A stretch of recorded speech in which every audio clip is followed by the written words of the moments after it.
ciudad. Para que veas lo que escuchas.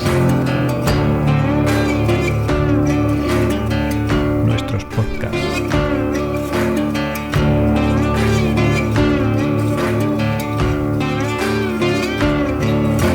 Ateneo de Saberes. Portadoras de registros sonoros urbanos. Hola, bienvenidas a Oficios y Recuerdos, un programa de Ateneo de Saberes. En esta ocasión te invitamos a escuchar a Yenia Camacho, con quien tuvimos la ocasión de recoger sus recuerdos de infancia en la ciudad de Orán, en Argelia. En una época en la que confluyeron tanto emigrantes españoles como refugiados políticos, un ejemplo de ello fue el caso de sus padres. Así que deseamos lo disfrutes. En nuestra página web encontrarás las fotos de este episodio y además escucharlo libre de publicidad a través del canal de Telegram de Ateneo de Saberes. Yenia, en primer lugar, me gustaría saber ¿de dónde viene tu nombre? ¿Qué fue lo que tus padres pensaron cuando te pusieron el nombre que tienes? Pues a ver, yo nací en Argelia. Era un país laico, era colonia francesa laico, o sea que se podía uno llamar lo que quisiera, en definitiva, ¿no? Inscribirte en el registro, esa es la primera cosa. En Argelia, en 1949, y mis padres habían llegado en diferentes momentos y por diferentes razones a Argelia, porque tanto mi padre como mi madre eran españoles, nacidos en España, ¿no? Mi madre en el Fondón, un pueblo de la Alpujarra de Almería, donde mi abuelo era minero desde los 8 años, y mi padre pues en La Rasa, un pueblo de Soria, ¿no? Mi madre llegó allí con el cierre de las minas, que mi abuelo tuvo que marcharse, se marchó en el año 31 y mi madre uno después, llegó con 5 años, y conocí a mi padre en el año 44, cuando mi padre llegó a Argelia fugado de un campo de concentración en el Marruecos español. Entonces, del Marruecos español, en el último de los 5 campos de concentración en los que estuvo, en el primer juicio sumarísimo que tuvo, luego ya en todo caso hablaremos, allí se enteró, porque bueno, en los campos eso que se cuenta que es verdad, pues siempre la gente, los que están más organizados, pues acaban teniendo información de los papeles que pasan, etcétera, y supo que había una investigación abierta de la policía buscando involucrarle en la caída de su hermana menor que él, que le pedían 30 años y había una pena de muerte incluso en el expediente, y querían involucrarle. Y entonces, al saber eso, organizan la fuga. 3 personas, ¿no? Y se van de Cuesta Colorada. Eso era el Marruecos español, no muy lejos de la frontera con el Marruecos francés, que era Argelia. Ese es el camino que inician andando. Tras muchas vicisitudes y muchos pasos por no sé cuántos sitios, de prisión en prisión, una vez que llegan a la zona francesa, ellos querían irse a Orán. Orán era un centro con más españoles, ¿no? Eran tres que huyeron del campo de Cuesta Colorada, se llama el campo. Pero vamos primero, digamos, con la familia materna, que son los que emigran, me dices, desde un pueblo de Almería. Ellos llegan, mi abuelo llega en el 31 y su mujer y sus 3 hijos en el 32. Que fíjate que estamos hablando de la Segunda República, o sea, que fue antes de la Guerra Civil. Antes de la Guerra Civil. Se van por hambre porque se empiezan a cerrar. Ya venía el cierre de minas, incluso de minas más importantes, todo el sur, desde Huelva hasta las minas de Jaén. El pueblo mismo era un pueblo minero. Hay una estatua al minero, ¿no? Y hay muchas minas que ya no están en uso, claro. Él trabajaba desde los 8 años, que tuvo el privilegio de entrar porque su padre murió en la mina. Y entonces los hijos de las viudas tenían prioridades para entrar. 8 años. Y mi abuelo entró y mi madre me contaba algunas escenas que a ella se le quedaron grabadas y que pasaron a quedárseme grabadas a mí, de aquella cosa. Porque en la mina eran minas que había algunos minerales de plata también. Mi abuelo, claro, 8 años, imagínate, por supuesto no había ido nunca a la escuela, que eso trajo mucha cola en la cárcel, porque creían que eran mensajes cifrados. Y mi abuelo, el hombre, es que no había ido a la escuela y hablaba una mezcla de español de la Alpujarra, de francés y de árabe, y entonces nada, pensaban, bueno, de hecho nos las quitaron. Mi padre siempre decía que nos las secuestraban, es verdad, no es que la censurasen solo, solo, es que nos las quitaban las cartas, ¿no? Bueno, pues mi abuelo en la mina, ¿cómo trabajaban? O sea, para aprovechar la fuerza del niño, entraba con el botijo lleno de agua, salía con el botijo vacío y una cesta que traía el mineral a mano, y después hacía a la inversa, o sea, no desperdiciaban nada, ¿no? O sea, todo el peso que el niño pudiera cargar con 8 años, ¿eh? Se me pone todavía la piel de gallina. Y cuando salían, los palpaban todo el cuerpo por si se llevaban algo de plata. ¿Tú te crees? Por favor. Tú imagínate, ¿no? Y cuando mi madre me lo contaba, digo, ¿cómo no se va a despertar el instinto de rebeldía? ¿Y tú sabes por qué razón emigraron en concreto a Orán? Orán se formó, bueno, después de la entrada de los franceses en 1800 y pico, pues hay mucha inmigración española también, de Mallorca, de Andalucía, de todo el Levante también, ¿no? Me ha salido a Mallorca porque yo releo de vez en cuando cosas de Albert Camus, argelino también, o sea, nacido en Argelia, y ellos eran de allí, o sea, su madre, ¿no? Sí. Él ya no. O sea, que eso era un sitio tradicional de migración. ¿Y había mina también o había minería? No, allí iban, mi abuelo fue con un contrato de trabajo para construir las carreteras del litoral, del borde. Y como Orán son acantilados que de Orán hacia Argel, pues había que hacer. Mi abuelo era dinamitero y barrenero, ¿sabes? En Orán lo que hacía, pues claro, le colgaban en las paredes del acantilado y él ponía las cargas de dinamita. ¿Pero tu abuelo se fue con toda la familia? Mi abuelo se fue solo al principio y tardó 1 año el pobre en tener un alojamiento suficiente y poder pagar el pasaje para mi abuela y los 3 niños, que eran mi madre la mayor de 5 años y los mellizos que tenían 3 años menos. O sea que, pues eso, las condiciones de dureza, y cambiaron una vez de casa. Bueno, adelanto mucho. No, vamos por parte. Sí, y vamos con el nombre. Vamos con el nombre. Y vamos con el nombre. Llegan a Orán y claro, llegan presos también, llegan por un convoy militar francés, ¿no? En ese momento ya los franceses, estamos en el año 40, en la Navidad del 43, y hasta la guerra, y lo que querían era llevarse gente a la Legión extranjera, y los refugiados no querían la Legión extranjera, y aparte que era una fuerza de choque, etcétera, pero no eran las fuerzas que sí después organizó De Gaulle, ¿no? Y bueno, tu madre, digamos, allí, ¿cómo empieza a ganarse la vida? Mi madre ahí no trabaja, claro, tiene 5 años mi madre. Trabaja su madre y trabaja su padre. Y mi madre, que tenía edad para ser escolarizada, una mujer completamente sencilla, que a su vez pudo ir muy poco a la escuela, ¿no? Y ha respondido a todos los retos de la vida con ese brío y eso que da el sentido de clase mamá. Llega y había derecho a un cupo para extranjeros. Y como se pasaba el cupo, pues ella se tiró 2 o 3 años sin poder entrar. Su madre trabajaba de lavandera y su padre colgado, donde os digo. Cuando vinieron las huelgas del Frente Popular en Argelia también lo despidieron. Y tuvo ya para el resto de su vida una línea de peligroso sindicalista, decía mi madre, que lo ponían en rojo. Y al final, cuando pudieron ir los mellizos, con 5 años, que ella tenía 8, es cuando ella tuvo plaza. Porque ni mi abuelo ni mi abuela habían ido a la escuela. Mi abuela, Piedad, la mujer de mi abuelo Sebastián, pues también empezó a trabajar a los 8 años como él, porque ella había perdido a su madre. Si es que tenían que comer. Claro. Y al final los metían en casas que cuidaban a los niños y cuidaba de que la ropa se orease al sol junto al río Andarás, que era el río que pasaba por el pueblo, sí, y llega a Almería ciudad. Y mi abuela aprendió a leer porque las niñas a las que cuidaba le iban enseñando, ellas sí estaban escolarizadas, ¿no? Y luego enseñó a mi abuelo lo poco que pudo. Y claro, pues trabajaba de lavandera también en Orán. ¿Cómo se conocen tus padres? Más tarde. ¿Se conocen más tarde? Claro, en el 44. La fuga es en la Navidad del 43. ¿La fuga de quién? La fuga de mi padre. Porque mi padre llega a Argelia llevado en un furgón preso desde el Marruecos español. Vamos a ver, es que hemos visto el lado de mi madre, ¿no? Claro. Y mi madre ha llegado en el año 32. Eso es. Y hemos hablado, digamos, hasta que ella tiene 8 años. Eso es. Es que mi madre y mi padre se llevan 9 años. Cuando mi padre llega a Argelia, mi madre ya es comunista. Y es la que organiza, con otras compañeras, la recepción a los 3 fugados. Así se conocen.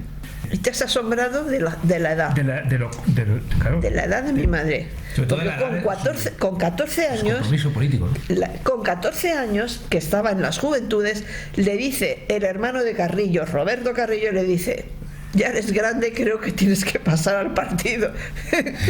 Y al partido pasó. Mi abuelo no era comunista en ese momento. Fue después, cuando le parecía demasiado que mi madre fuese tan jovencita con tanto hombre, y le dijo: si no se queda más tranquilo, véngase conmigo y hágase también del partido. Y allá se fueron los dos. Y lo fue toda su vida, ¿eh? ¿Tu padre trata de exiliarse de España? Tenían más información, o sea, la información corría también, no es tan ausente de información como se pensaba, pero aún así intentan llegar a Alcázar de San Juan para coger trenes, porque los puntos de salida eran Valencia y Alicante, y entonces intentan, y cuando se han desplazado, no sé si llegan a Alcázar, porque andaban o cogían trenes si podían, porque aquello era ese momento como se podía, y ya les dicen que ya están entrando los italianos en Alicante, y entonces se dan la vuelta. Y mi madre, su primera actividad política, luego seguimos, si quieres rematamos con mi padre, la primera actividad política de mi madre es ir a los barcos que llegan y no les dejan entrar a Puerto Norán. Entonces mi madre empieza enseguida, la población... ¿Te refieres a la gente que salía, digamos, de España? Los últimos barcos que salieron, en Alicante, de Alicante, que fue de Alicante la mayoría, también salieron de Cartagena, algunos de Valencia, Barcaza, salió de todo, porque había prometido Casado y Franco, se supone, que todo lo que quisiera se podía ir y que iban a llegar barcos. El 25 de marzo, me parece que es. El golpe de Casado, el 39. Sí, cuando ya acaba, entonces ya está. Salen, y cuando llegan hay muchas fotos de eso en Alicante, en la explanada aquella, pues es que la gente se suicidaba y todo, porque no podía. Y el último barco que sale, que es el Stanbrook, fueron también mucha gente. Siempre que hablo, yo soy muy emocional para esto, se me pone de algunas personas a las que me refiero y que he conocido pequeña y en el resto de mi vida, que han seguido su compromiso político toda la vida. Bueno, son por lo menos las que yo recuerdo más, claro, eran de nuestro entorno de allí de Orán y todo eso. Pues me han contado la historia en directo, ¿no? De cómo han entrado, está muy escrita también, ¿no? Pero tengo el privilegio de tenerla de muchos, de tardes con mi madre enfrente, y mi madre contando desde abajo del barco en el puerto, y Cristina hablando desde el barco, contándome cómo esa llegada en el Stanbrook, esa noche en el Stanbrook, que el barco llega a Orán hundido, o sea, llega prácticamente hundido, y no les dejan salir. Bueno, dijeron que como una cuarentena, nada. ¿Quién? ¿El gobierno francés? El gobierno francés, porque Franco lo que quería era que los devolvieran. Pero si quería que la gente se largase. No quería. Quería meterlos en la cárcel en España. Vendieron que no iba a haber, pero después hasta Casado también acabó en Inglaterra, porque es que no se hizo caso de nada, y con nadie, y se fueron escapando todos los que podían al final de la guerra. Los pilotos firman en las capitulaciones, firman la entrega de la flota de naves de combate, ¿no? Y uno de ellos era el que se escapó con mi padre. ¿De dónde se escapó? De Costa Colorada. Porque como se ha escapado de Costa Colorada, de cuando sale de Marruecos español a Argelia, y salen desde Cartagena, o no me acuerdo ya el campo de aviación del que salen como para venir a devolver los aviones, pero cuando llegan a un punto determinado giran y se van a Argelia. Y se van a la Senia. Pero volviendo con tu padre, decir, el momento que él no puede exiliarse, no puede coger el barco, tiene que quedarse, digamos, aquí en España. Tiene que quedarse en España, y lo que piensa es volverse a Madrid. No puede volver a su pueblo. Los detienen un montón de veces y se fugan de los cuarteles, de cuarteles improvisados, de garajes donde los van metiendo, porque claro, imagínate si van hasta con vestidos de republicano, o sea, vienen del frente, y entonces van cogiendo un tren si pueden para que adelanten un poco. Bueno, lo digo ya en plural, aunque ya en ese momento él está solo ya, porque cada uno se ha ido quedando donde le va a venir mejor. Pero Genia, ¿cómo acaba tu padre en Tánger, en el campo de concentración aquel que Es que pasaron más cosas todavía. Cuando llega a Madrid, se va a la casa de la hermana de su padre, su tía Alejandra. ¿Qué hace? Lo primero que hace es cambiarse el nombre. ¿Cómo hace eso? Como Madrid había sido bombardeado, y este barrio en concreto, que era el barrio en torno a Antonio Leiva, que eran casuchas, vamos, ¿no?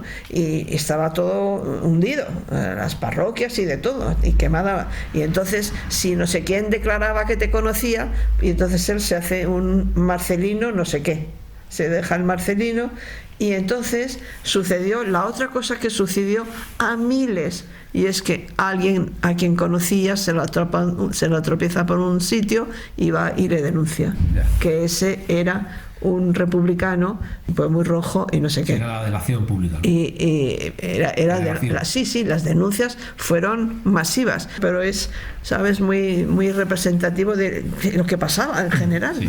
La cuestión es que le detienen cuando él llega a trabajar y todo. Estamos hablando, llega el día 1 de abril. El día 1 de abril es cuando llega, porque es el día de que está todo el mundo saludando a Franco. Y se pone a trabajar y trabaja. Siempre ha sido muy estudioso, le ha gustado mucho, no ha podido tampoco ir mucho a la escuela. Y se había formado por todas partes por donde había pasado, ¿no? Cuando llega, hace su trabajo y ¿cómo se llamaba? Bueno, no sé qué cosa, que llevaba las cuentas y las relaciones del mercado de pescado de Puerta de Toledo, que estaba ahí. Y entonces le detienen y va con el dinero y todo encima. Y entonces, o siempre contaban mi tía y él, pues que como él lo primero que quiso fue, avisó a través de su hermana y de todas partes, que estaba el dinero ahí, él llevaba el dinero encima. Y entonces le consideraron honesto, que no se había deshecho y tal, y que había devuelto no sé qué, y por lo visto eso mejoró la petición y le condenaron a 6 años. Mi padre entra en la cárcel de Comendadoras 2 meses después de que mi abuelo sale de la de Soria, porque las cárceles estaban tan llenas que los tenían que soltar antes. De ahí en adelante mi abuelo nunca tuvo trabajo. Ella era guardabarrera mi abuela y guardaaguja mi abuelo, y por eso tenían una casilla asignada, ¿no? La guardabarrera era la de, aunque se la habían dado guardaagujas. Yo siempre creí lo que acabo de decir y dije, no, ya la tenía el abuelo como guardaaguja. La cuestión es que mi abuelo, el resto de su vida, el único trabajo que le daban era ir al tren a cargar, o sea, venía no sé qué, Camacho, pásate, no sé qué, o sea, así, toda la vida, toda la vida. Mi padre entra en marzo del 40 y sale, está año y medio. Sigamos la andadura, digamos, sí, de tu padre con el encuentro con tu madre. Estamos en los 5 campos de concentración que te acabo de decir. El último de ellos, el de Cuesta Colorada en Marruecos. ¿Por qué se los llevan ahí? Que estamos ya en el año 43. Lo llevan a ese campo desde el hospital, porque estaba hospitalizado en el Gómez Ulla, y cuando llega la información de que mi tía estaba detenida con una petición fiscal de 30 años, que al final fueron 20, y una petición de muerte en el expediente. Y ella además lo que hace es asumir cosas que le achacaban de la pena de muerte, para que no le tuvieran la pena de muerte. Mi tía, que estuvo 2 meses y medio en la DGS, todos los días con palizas, todos, no podía sentarse cuando llegó a la cárcel de Ventas de carne viva que estaba. Y tenía 21 años. ¿Por qué van a Tánger? ¿Por qué se los llevan a Tánger? A fortificar. Porque ya han llegado los aliados a Orán. Es el 42 y allí es el 43, y entonces se van a fortificar, porque Franco en ese momento está temiendo que el avance llegue a territorio español. Eso es lo que yo quería poner en contexto, ¿no? Para que se entienda, digamos, visto en un mapa geográfico. Marruecos con Argelia son países vecinos, y Marruecos en aquellos tiempos era un protectorado, sí, tanto de España como de Francia. Exacto. España, digamos, tenía el protectorado que era el costero, la parte norte de Marruecos, que, sí, era la parte mediterránea. Francia, digamos, todo el resto, digamos, sí, del país. La parte de Tánger era algo que se quedó ahí, que no tenía un protectorado específico ni de España ni de Francia. pero que como con los conflictos que había de la independencia con Marruecos, al final Franco se hizo también con Tánger, y lo que Cuesta quería, Colorada estaba en Tánger. y lo que quería era Pueblo... proteger que no le viniese de la retaguardia Exacto.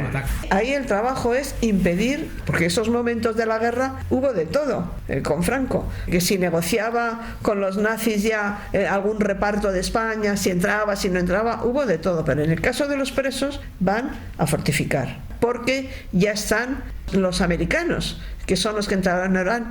Que tengo la otra parte de la historia de mi madre allí con los americanos, de los que había que guardarse también porque le gustaban mucho las niñas jovencicas, ¿sabes? Por tanto, nos ha llevado del periplo ese de sus 5 campos de concentración.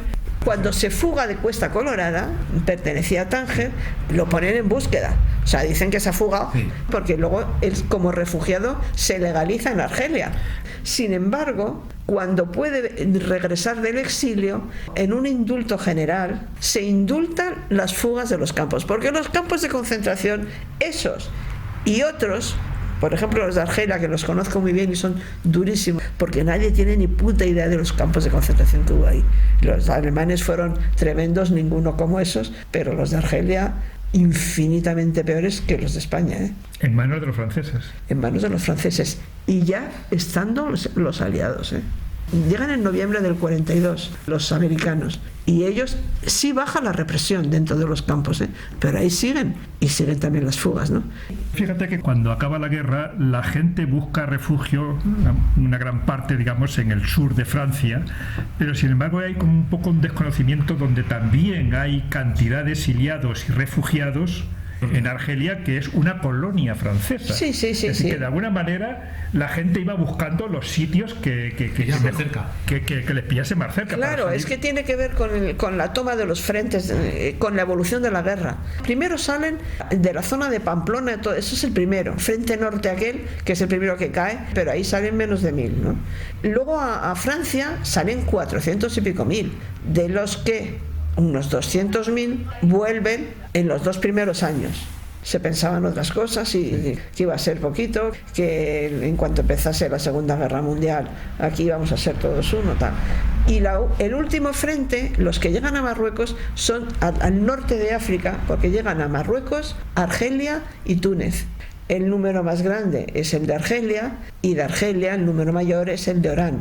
Bueno, pues porque llegan ahí los barcos, y luego por los asentamientos tenía más tradición española. Pero fíjate que por parte de lo que iban a ser tus padres, por un lado tenemos a tu madre, que era una migrante, que había ido como tal. Sí. Y por parte de tu padre, cuando aparece en Orán, en Argelia, pues es un refugiado. Es un refugiado, pero refugiado era un estatuto, ¿eh? Mi madre dice muchas veces que ella, joven comunista, no querían pasar por el consulado porque les parecía que era reconocer al régimen de Franco. Y entonces decía, era legal antes que yo, como refugiado. A mediados del 43, y ya están muy organizados los refugiados, ¿no? Y ya están montando la UNE, o sea, ya están muy activos políticamente. Y es tu madre. Mi madre, entre ellos, efectivamente, pero mi madre, cuando llegan los barcos, la población española se vuelca con los que están en los barcos para ayudarles, y les llevan comidas, medicamentos, y les envían nombres a los de arriba, porque no se sabe a dónde los van a llevar, para que estar en un país extraño tengan un nombre de referencia. Gracias a eso, algunos llegaron a la casa de mi abuelo, fugados de los campos del Transahariano después. O sea, es una historia tremenda. Al principio iban en familia, iban su madre, su padre y los 3 hermanos, porque algunos los habían bajado ya enrejados, claro, a sitios, pues no los dejan entrar a puerto. ¿Con qué criterio dejaban a unos sí, a otros no? Pues mira, con criterios de que a los del PSOE salían más fácil y los comunistas no salían nunca. Y el criterio económico además era el que podía mantenerse. Y bueno, total que pues hacen esto, recogen medicinas y les llevan comida, entonces van con una cesta, tiran la cuerda, los otros la izan y les echan nombres para que tengan un punto de contacto. Y que podían bajar del barco. No, esos no les dejaron bajar, hubo algunos que bajaron. Esos, está el barco al final, pues casi 2 meses están ahí, sin salubridad ninguna, aunque no había ninguno contagiado de nada, porque dijeron que sí, la salud, que sí tal, ¿no? Pero es porque no los dejaban bajar. llevar. Las autoridades francesas, ¿cómo hicieron? Pues ya ves, las autoridades francesas se llevaban muy bien con el consulado español. Claro. ¿Y dónde acabó toda esa gente? ¿Dónde acabó ese barco? No, esa gente acabó en los campos de concentración. O sea, bajaron. Al final, Todos presos. fueron saliendo. Claro, son componentes políticas que al final las pagan. Sí, y además, bueno, ya estaban también las organizaciones de refugiados. Me pareció impresionante, me sentí orgullosa como comunista. Desde el primer día que están en Orán, están en este barco recopilando los nombres para buscar, en fin, empezando a organizarse y viendo, pues eso, las cosas que hay que ir haciendo, y eso desde el primer día. ¿Pero tú crees que las autoridades francesas, por orden expresado del consulado... Lo dicen específicamente que, curiosamente, comunistas no salen. Por ejemplo, es que pasó muchísima gente por ahí, Dolores Ibarruri, mucha gente que pasó y se fue en un avión a Moscú y no sé qué, ¿no? O sea, también, bueno, esos fueron muy poquitos, claro, porque había 20.000 y no se marcharon por esa vía, yo creo que ni 20, seguramente ni 10, ¿sabes? Estábamos hablando de Gavin Blanc, se llamaba la zona donde los que mi madre decía en alta mar, que quería decir que no estaban en puerto, estaban más arriba, ¿no? Al principio, a las 15 días o así de estar ahí, a las mujeres, a los niños y a los ancianos los sacan a la vieja prisión de Orán, que estaba ya en ruinas, y allí los meten. Los demás se quedan ahí, excepto este goteo, personas, digamos, de bien, que dirían ahora, que les dejan salir, y también había a veces familia que los podía reclamar. Y los últimos ya, pues de repente una noche empiezan a llevarse, por las noches empiezan a sacarlos por trenes, y ¿qué hacen? Pues llevárselos lejos para que la población, porque luego en las estaciones y todo, iba la población cuando sabía que los estaban, pues como se ven en las películas, iba la población a darles algún alimento o algo, se lo llevaron hacia la zona este, o sea, la zona de Argel, y están en lo que llamaban los franceses, que a mí, porque lo llamaban campos de acogida, camp d'hébergement, hombre, campo de acogida, estaban presos, claro. Y entonces mi madre no solamente va 12 años, y se llevaba a su hermana de 9. ¿Pero aquí iban allí a la cárcel? Iban a la cárcel a conectar con los que estaban allí amontonados, porque salen custodiados para ir a la cárcel, salen del barco para ir a la cárcel, ¿no? Y decía, un pasillo de tíos negros senegaleses. Los senegaleses, los franceses los han tenido para la represión por todas partes. Y luego los llevaban a la cárcel. Luego flexibilizaron un poco lo de la cárcel y los dejaban salir a trabajar para ganarse la vida y volver, ¿no?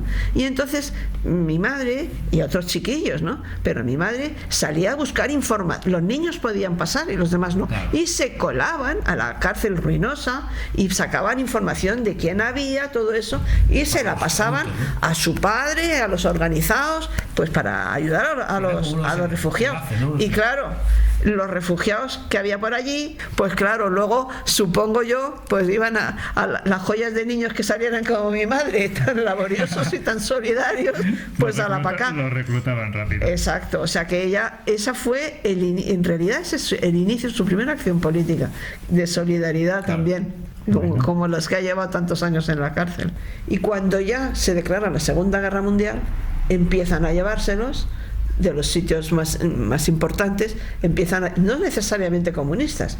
En la salida de los campos de concentración tampoco salía gratuitamente, salías si tenías un contrato de trabajo y no eras una carga para el gobierno francés, Yo tenía 7 años y pico cuando me fui, pero he visto mi casa que a mí me parecía tan no sé cómo, y claro, nosotros vivíamos en una habitación donde dormíamos los 4 y había una cocinita larga y era un patio y las casas alrededor, y fuera estaba el servicio y el lavadero. Vamos al origen de cuando tú llegas a este mundo, es decir, ¿cómo se produce que se conoce? Ya hemos dejado a los que han venido del exilio, ya los hemos dejado en los campos de concentración, no solo de la primera época, los de acogida supuestamente, sino a partir de septiembre del 30, es cuando entran los alemanes en Francia, creo recordar. A partir de ese momento ya deciden volver a construir el ferrocarril a Nigeria, cruzando el desierto, y allá los llevan y están ahí hasta mediados del 43. Y hemos dejado a los fugados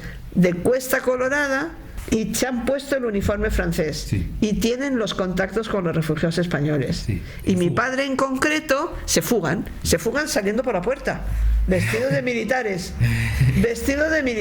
franceses, que claro, ni hablaban francés, nada.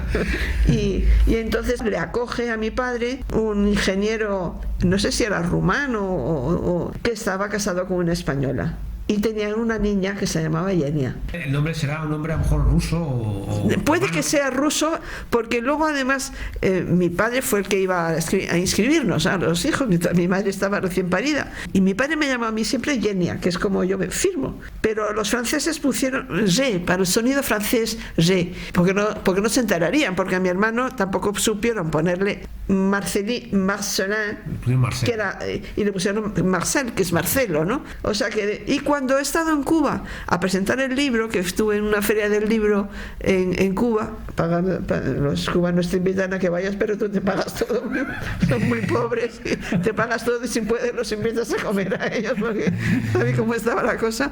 Y después en el personal que había en la propia feria había genias. Bueno, pues cuéntanos ahora cómo se conocen. Bueno, pues estamos en enero del 44 y entonces a mi madre, que ya estaba organizada, pues le dicen que, como eran las chicas, pues que por qué no preparan una meriendita o algo para acoger a 3 muchachos que se han evadido de un campo de concentración.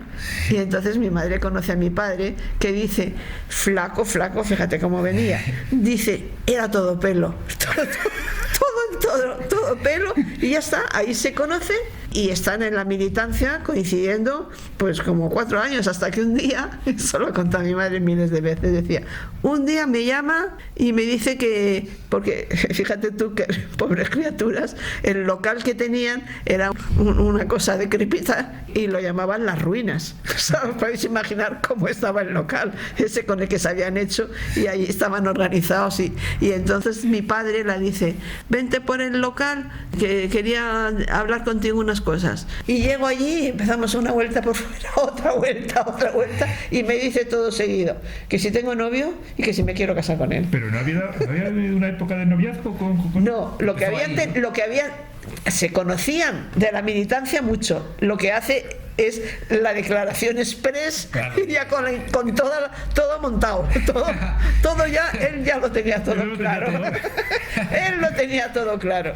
Pues mi madre, bueno, una cosa que por ahí no cuenta, pero yo me sé, le tiraba los tejos a mi madre, Tomás Barbeito, ese que se fue a casa de mi abuelo, sí, y que le ayudó y eso, y estaba ya acogido en la casa. Que le tiraba los tejos a tu madre para que fuera su novia, claro. Pero eso no lo ha contado públicamente. O sea, que vosotros lo olvidáis.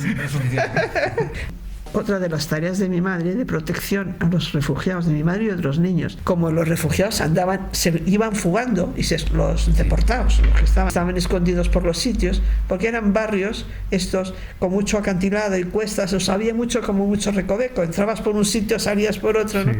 Había un camión que se llama La Fourrière, que es la perrera, ¿sabes? Y pasaban buscando a ver a quién veían. Y entonces los niños iban con una lata y golpeaban para avisar, para que se marcharan.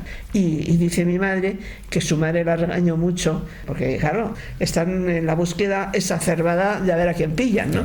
Claro, ella me contaba las actividades políticas que hacían, ¿no? Muy tarde, ¿eh? O sea, porque esto lo hemos hablado de cuando ya vivían en Majadahonda, porque me los llevé hacia allá a Majadahonda cuando estaban muy fastidiadillos, y ella tenía ganas de hablar, pero mi padre estaba sentado al lado y no.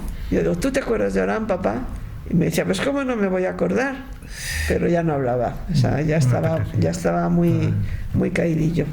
Todavía no tenía la cabeza muy perdida, pero estaba ya con un tono muy bajo. ¿Con qué edad se hace novio tu madre? ¿17, 18? No, mi madre se casa con 21, estuvieron de novios 1 año y pico, lo que tardaron en tener los papeles.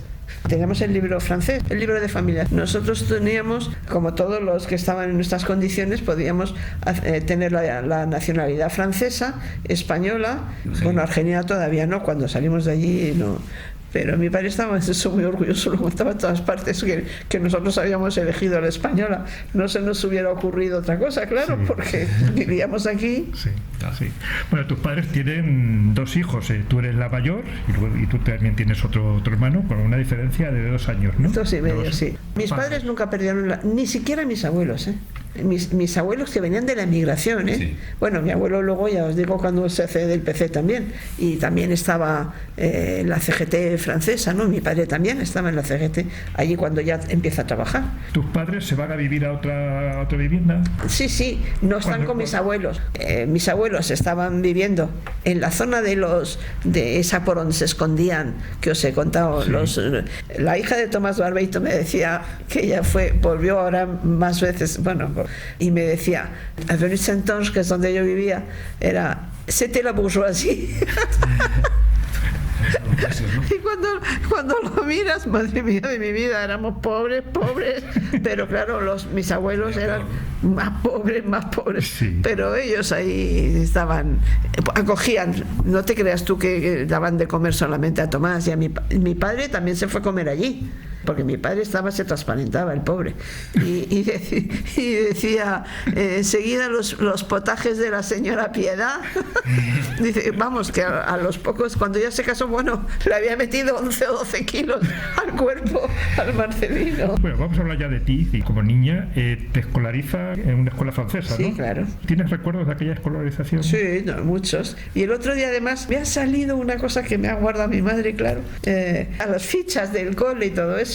Y era muy buena estudiante. ¿Cómo eran aquellas clases? ¿Qué niños eran los que iban? ¿Había de todo allí? Sí, en mi patio no había ningún árabe. Sí había españoles y había gente de más de una generación en Argelia. Y yo no recuerdo que ninguno fuera refugiado también, además de nosotros. Porque todas estas cosas no se han hablado tampoco en mi casa. Esto que os cuento de sentarme con mi madre y con Cristina hablando del Stambrook, esto, yo qué sé, mis padres me los llevaron para Majadahonda en el 2009 y sería a lo mejor 3 o 4 años antes, ¿no? Y cosas de la guerra, que con quien más las he hablado es con mi tía Vicenta, que nos ha contado, porque ese lugar donde nacieron, eso es de la historia de mi padre, ¿no? Al poco de irse ellos al frente, pues están ocupadas por la Legión Cóndor, las italianas, ¿no? Y mi tía, su hermana, que murió estando mi padre en Comendadoras, y mi abuela, pues ahí bregando, y las fachas del pueblo, las falangistonas y eso, roja, que los tienen escondidos, porque efectivamente hubo un tiempo que estuvieron escondidos, no ahí, pero venían a punta de pistola mi abuela a ver dónde estaban escondidos de la casa todo. En fin, que pasaron lo suyo también. Y no tuvieron ninguna noticia durante toda la guerra de ellos. ¿Y tienes recuerdos de Orán? Sí. ¿Qué recuerdas con más belleza, digamos? Por ejemplo, en la escuela, o sea, hay muchas cosas que recuerdo y muchas las recuerdo por contraste con lo que fue España frente a aquello, ¿no? Porque Orán era una ciudad europea, por así decir, ¿no? Francesa, quiero decir, pero bueno, no tendría ese nivel, pero por ejemplo me acuerdo del Prisunic, que era unos grandes almacenes que había, ¿no? Y me acuerdo del centro como era, en el patio de mi abuela, mi memé es el coloquial de abuela, Memé y Pepper, en ese patio, que ahí han celebrado las bodas de mi madre. Bueno, en el patio de mi abuela, de Memé, pues había también unos italianos escondidos por ahí que fueron los que le enseñaron a hacer punto. Que eso, cuando me lo contó, dije, joder, mamá, en esos días que ya tenía conciencia de que los vas a perder y de que hay muchas cosas que se te van a ir, que se han ido muchas cosas, claro. ¿Hiciste amigos allí en la escuela? Sí. Es que en donde Memé vivían árabes, italianos, españoles, todo eso, pero también árabes, ¿eh? Y la escuela era eso, la escuela era mezcla de niños, la escolarización era obligatoria, ¿eh? Perseguían a los árabes y luego iban a sus escuelas coránicas también, ¿eh? Los niños árabes, ¿no? Pero la sensación que yo tenía en mi familia, luego se llamaba tontón y tata, también, tontón, tío y tía, era también un camarada. Yo sabía perfectamente los que eran mi familia, ¿no? Todavía usaban, ¿sabes? No decían, c'est un camarade, se decía, c'est un tonton. Pues se conservaba esa clandestinidad, porque el exilio, porque yo he sido en los últimos 90 y los primeros 2000 cuando me acercaba, como mucha gente, al movimiento memorialista para saber yo misma, ¿no? Y para yo misma tener conciencia incluso de si yo era víctima o no era víctima.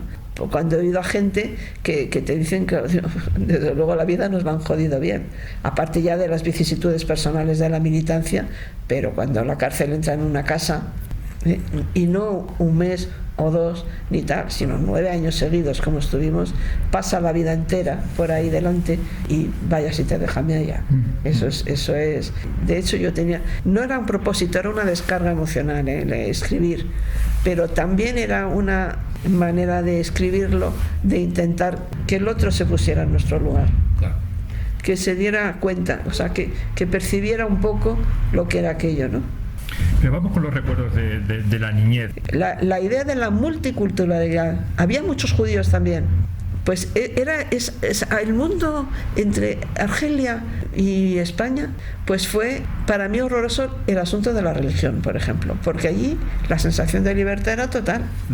O sea, era lo natural que una fuera judía, la otra fuera la coránica, estaban con nosotros, estábamos en la misma clase.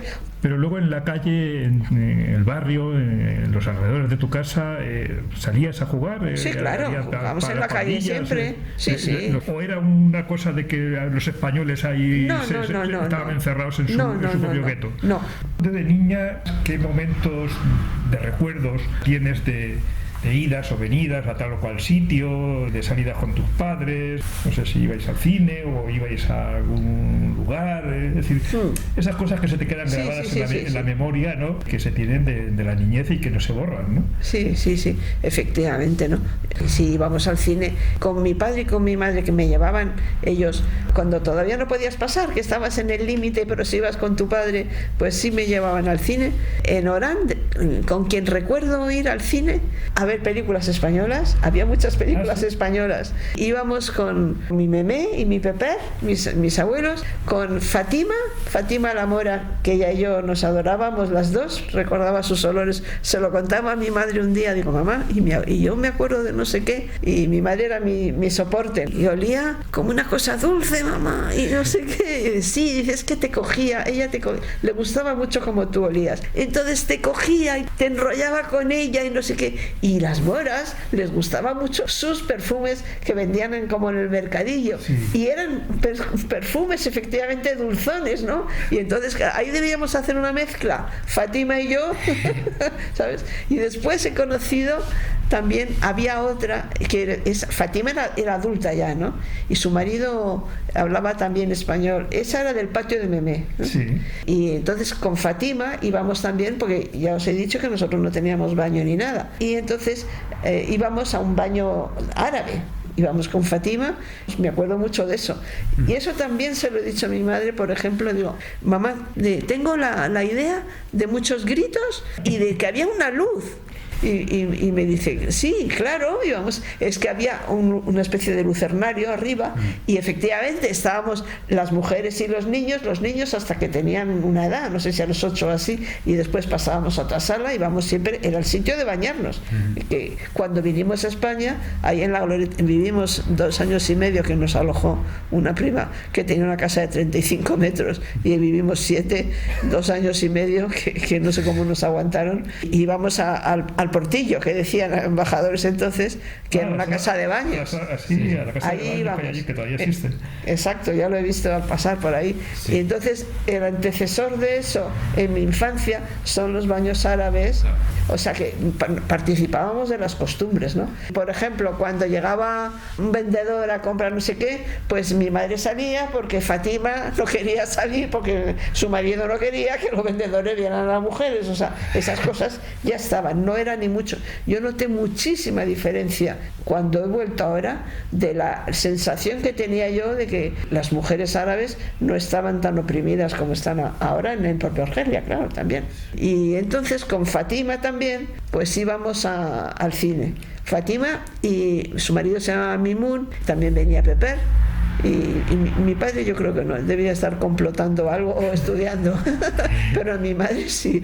Y Fátima, recuerdo muy bien que se quitaba el velo cuando estaba oscuro y luego se lo ponía corriendo el velo, se lo quitaba y se lo ponía así. A pesar de eso. ¿Cómo era un día cotidiano? ¿Cómo transcurría? Desde que os levantabais y ibas a la escuela. Iba a la escuela. ¿Te llevaba tu madre? Llevaba a mi madre. Y bueno, llevaríamos a mi hermano también porque él era más pequeño. Él no llegó a ir a la escuela allí en Orán. ¿Tu padre se iba a trabajar? Mi padre se iba a trabajar, trabajaba y también estudiaba. A la hora de comer volvías a casa. Volvía a casa a comer. ¿Recuerdas los guisos que hacía tu madre? Cuando yo vine, al menos yo tenía la sensación de que nosotros comíamos comida francesa. Por eso te decía antes que es un poco por contraste, claro, que me acuerdo de aquello, porque bueno... ¿Y los veranos? ¿Recuerdas que en los veranos se ve diferencia mucha? ¿O hacéis algo especial? No, teníamos la playa y íbamos mucho a la playa, en verano y en invierno y en todo. Solamente nevó una vez en todo el tiempo que yo viví en Orán y bueno, salimos todos a hacernos fotos porque eso era una cosa rara. Y también tengo el recuerdo y he intentado pensar si en la cárcel le vi, pero no lo recuerdo. Ni me lo ha dicho mi madre, que habrá ido ella, claro. Pero sí el día del juicio. A mi padre le acusaban de tener... Los refugiados tenían prohibido tener actividades políticas, claro. ¿Qué podías tener tú? ¿5 o 6 años? En el juicio, en el 54, sí, 5 años así. Me acuerdo perfectamente del juicio. Es que date cuenta que yo a esa edad tenía en las estanterías la foto de mi tía presa. ¿Sabes lo que pensaba yo? Así, pequeñita, pensaba que era España. Un sitio donde llegabas y había kioscos como los que había en Saint-Eugène, donde tomábamos los helados, pero los kioscos llegabas y no te vendían helados. Había un señor que era franco, que sacaba un cuchillo y todos los que pasaban como nosotros les cortaba el cuello. Eso era España. Había que guardarse mucho del franco porque era un tío muy, muy malo, porque mi tía entró en el año 43 y claro, mi padre, cuando yo aún no sabía escribir, nos escribía las cartas, en fin, mantenía mucha correspondencia con su hermana y con su madre y su padre también. Pero el juicio se te marcó a ti. El juicio solo recuerdo los muebles, los bancos de madera marrón oscura. Recuerdo esa sensación que también me daban los españoles, ¿eh? Esa cosa que te imprime, que le hace la justicia para chafarte ya cuando llegas, para empequeñecerte y eso, pues eso recuerdo. Y también recuerdo que uno de los policías que pasó, y mi hermano era, claro, si yo tenía 5, pues él tenía 2 y pico o 3, y lo cogió en brazos y le dijo: ¿tú qué quieres ser de mayor? ¿Como tu padre o como yo? Y le dijo en francés: como mi padre. Merde alors. En francés se dice merde alors, es una... comme mon père, merde alors. El otro dejó ahí al chiquillo. Le acusaban de ser del comité central del PC, que mi padre no fue del comité central hasta 1965. Sin embargo, sus verdaderas actividades no las sabían. Y repartían mucha propaganda, hacían, y tenía Orán, que era una ciudad que debía tener entonces 200.000 habitantes o así. Fíjate, estoy pensando de que una niña ya 6 años, cuando volvéis a casa, a tu padre tendrías que preguntar qué ha pasado. ¿Del juicio? Sí. No, verás, mi padre estaba encarcelado. O sea, mi padre se lo llevan en Orán, lo meten en un coche, él teme. ¿Recuerdas ese momento? No, eso no lo recuerdo. Eso lo sé porque él lo ha escrito. No, ni siquiera hemos hablado de eso.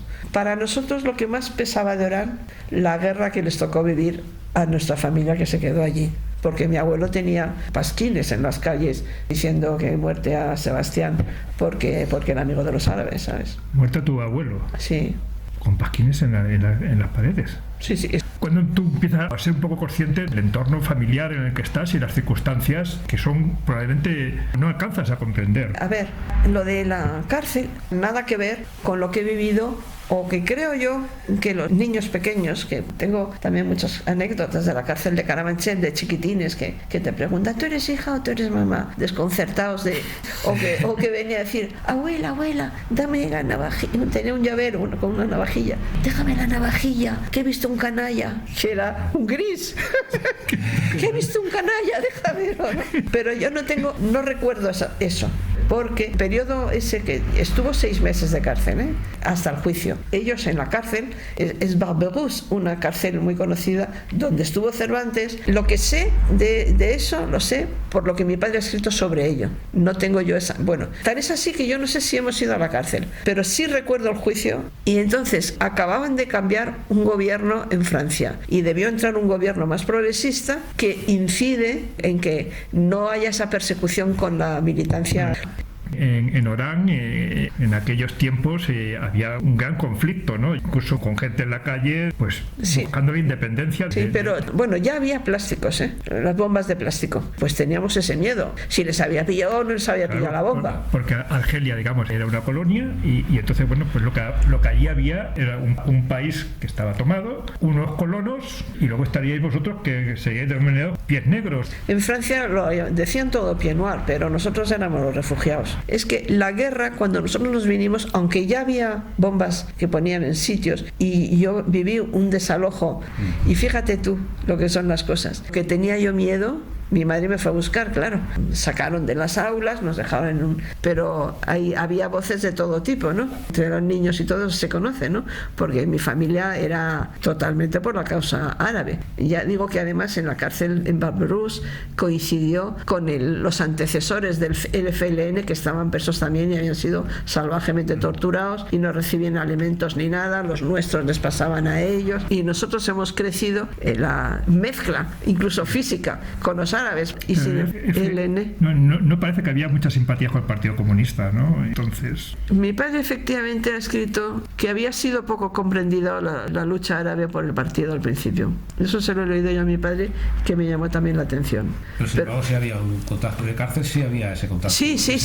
Y había Partido Comunista francés y el Partido Comunista de España estaba integrado en el Partido Comunista de Argelia. O sea que desde ese punto de vista tenían unas relaciones muy buenas. Otras no lo sé, yo entonces no lo percibía. Muchas veces es que nosotros vamos a volver. O sea, nosotros estamos de paso, nosotros vamos a España. ¿Sabes? Nosotros estamos preparados con la maleta para irnos a España. Tu padre siempre te recalcaba en esto, ¿no? Sí. Y mi madre también, ¿eh? No te creas que era cosa de mi padre. Mi padre y mi madre. Que mi madre se dejaba allí, su familia. Pero su familia directa. Volver a España. Sí, tu madre también quería. Era su país. ¿Tenéis claro qué es el lugar concreto de España? No teníamos ni idea. Fuimos a la casa de Lavapiés, que es la misma prima que alojó a mi tía en un tiempo en la posguerra. Y aquella mujer pues tenía un hijo que era taxista y trabajaba de noche y por el día dormía. Y entonces, claro, pues por el día nosotros estorbábamos y mi madre nos metía en el cine Olimpia, que hemos visto de cine, mi hermano y yo, y los deberes los hacía sentadita en la escalera. ¿Qué recuerdos tienes de aquel día en que tenéis que hacer los bártulos, coger el barco y veniros para España? ¿Recuerdas aquellos momentos de decir, bueno, sí, recuerdo. Es el día? Sí que recuerdo muchos. Recuerdo lo primero, mi familia que está allí. Y luego soy consciente de que se quedan muchas cosas allí, porque nosotros teníamos 2 cajones de madera que serían así de grandes. Y ahí va la olla express, los platos, algo de ropa, algunos libros, pero sé, por ejemplo, que se quedan muchos libros allí que no pueden venir a España. Y el final de esa historia, que lo he sabido después, os lo contaré. Bueno, entonces, la sensación es de que te llevas 4 cosas, es que te llevas 4 cosas. Y además que se rompieron, en la bajada de la grúa esa se rompieron casi todas. O sea, de los cacharros que llevamos, la olla express no. La máquina de coser. La máquina de coser. ¿También los trajisteis? Hombre, claro, la máquina de coser comprada a un refugiado, claro. O sea, que todo ¿Qué marca era? Alfa. Una Alfa la tenemos todavía. La tenemos todavía, sí. Pero es que eso era lo que nos iba a dar de comer, porque mi madre en Orán cosía también. O sea que... ¿Cómo fue tu viaje en el barco? ¿Era el primer viaje en barco? Efectivamente, en barco no habíamos, bueno, ni en barco ni en avión ni nada, ni en tren, yo creo que sí, en tren por lo menos de la cárcel a Orán. Recuerdo de los movimientos en Orán son a la playa, al patio, a una Empás, que es una calle sin salida, una Empás enfrente que había una casa con limones y con unas flores que olían muy bien. El recuerdo es del barrio y del patio, sobre todo, de las niñas del patio. Para una niña de 8 años, aquello debió ser una aventura. como una aventura, ¿no? Para mí el barco es el miedo a entrar en España. ¿Tus padres os habían hablado a la hora de tomar el barco hacia España, de cómo proceder? Es decir...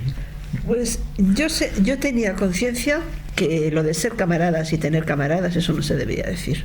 Eso es lo que yo tenía, la idea. Y camaradas, de hecho, lo llamábamos tontón. El desembarco, pues...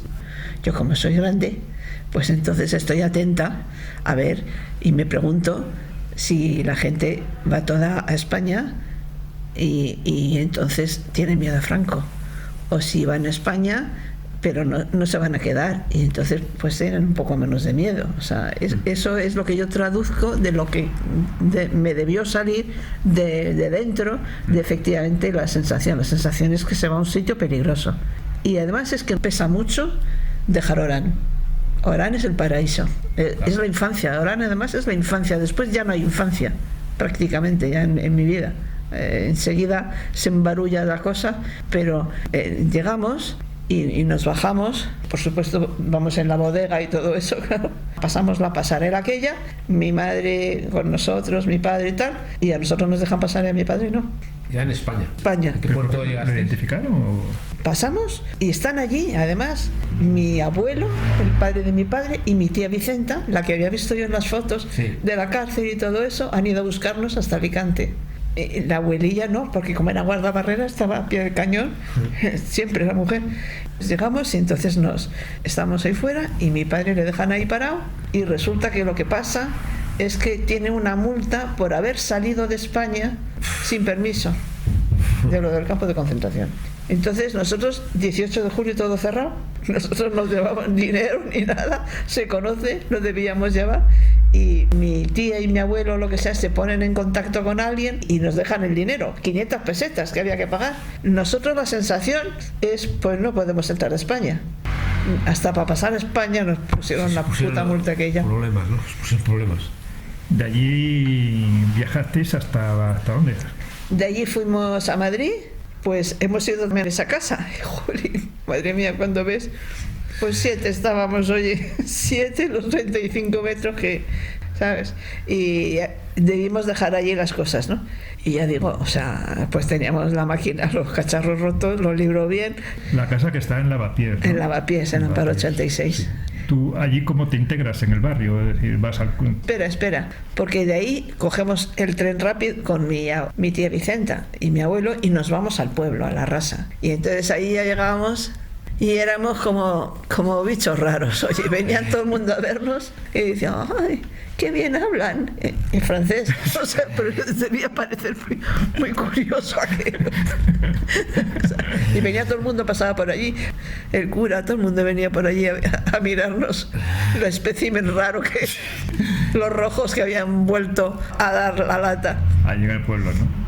En el pueblo estáis, nada, ¿no? Poco tiempo. En el pueblo estamos todo el tiempo y nos dejan allí, mi tía nos cuidaba y mi padre y mi madre se vuelven a buscar trabajo. Están unos días en el pueblo, pero no están de vacaciones, propiamente dicho, que era julio y tal, vuelven enseguida porque había que buscar trabajo, no teníamos nada. ¿Vuelven a dónde? A Madrid. A Madrid.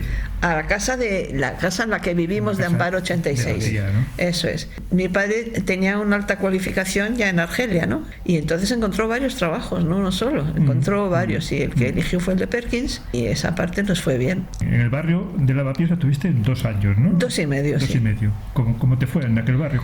¿Cómo te integras tú como niña? Pues a mí aquello, yo voy a un colegio, yo no sé por qué a mí no me llevaron al público, a mi hermano le llevaron a uno que había cerca de la casa y a mí me llevaron a otro que estaba en la calle Olivar y fatal.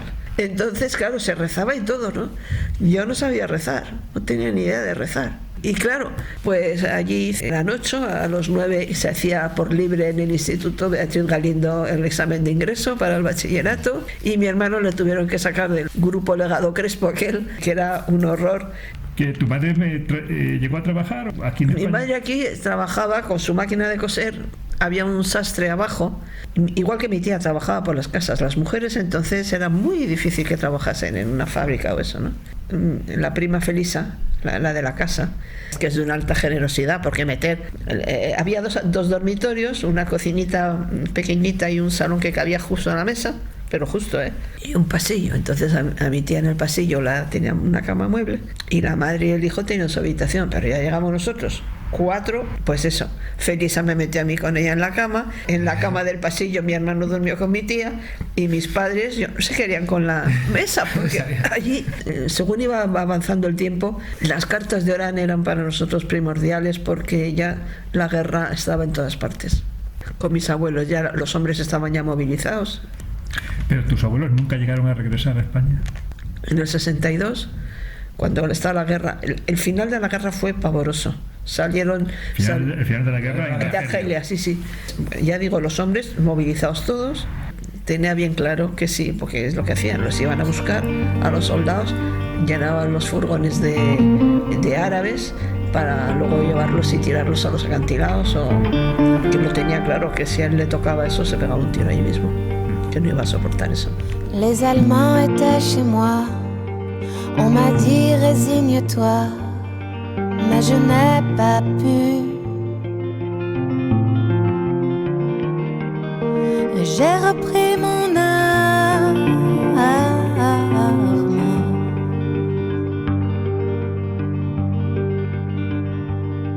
Personne ne m'a demandé d'où je viens et où je vais, vous qui le savez. Effacez mon passage.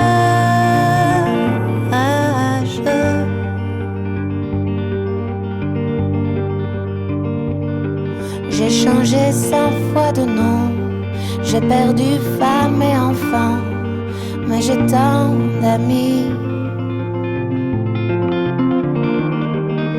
Et j'ai la France entière.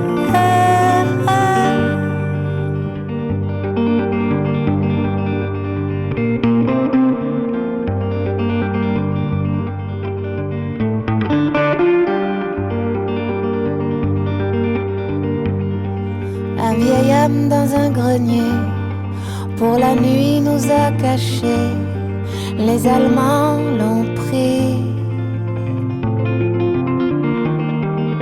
Il est mort sans surprise.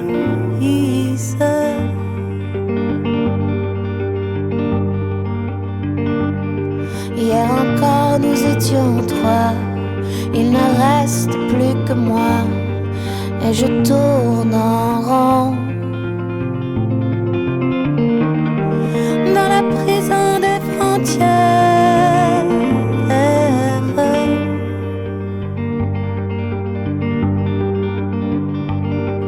Le vent souffle sur les tombes, la liberté reviendra, on nous oubliera.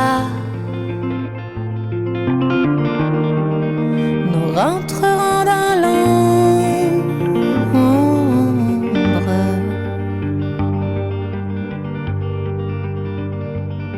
J'ai changé 100 fois de nom, j'ai perdu femme et enfant, mais j'ai tant d'amis.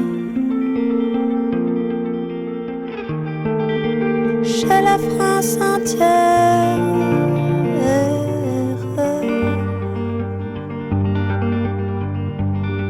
J'ai changé 100 fois de nom, j'ai perdu femme et enfant, mais j'ai tant d'amis.